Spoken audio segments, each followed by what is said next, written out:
তাকাও লাফাতাহনা আলাইহিম বারাকাতিম মিনাস সামা।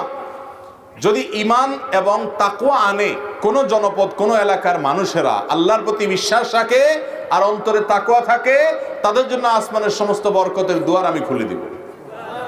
প্রকৃত কল্যাণের অধিকারী যদি হতে চান, আপনার কপালে কল্যাণ লেখা হোক এটা যদি চান, তাহলে আপনাকে আল্লাহর প্রতি ঈমান এবং তাকওয়া আনার চেষ্টা করতে হবে। ভাইরা আমার, আমাদের দেশে বেশিরভাগ মুসলমানরা বা সারা দুনিয়াতেই আমরা মনে করি যে আল্লাহ আমাকে এক গাদা টাকা দিয়ে দিলে, অনেকগুলো সম্পদ দিয়ে দিলে, বিশাল ব্যাংক ব্যালেন্স হয়ে গেলে, অনেক জমি জমা হয়ে গেলে, অনেক পাওয়ার হয়ে গেলে আমি বোধহয় আল্লাহর প্রিয় পাত্র হয়ে গেলাম।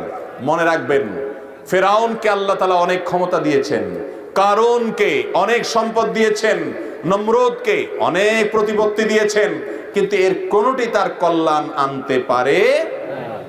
এই সমাজে বহু মানুষ আছে অনেক সম্পদ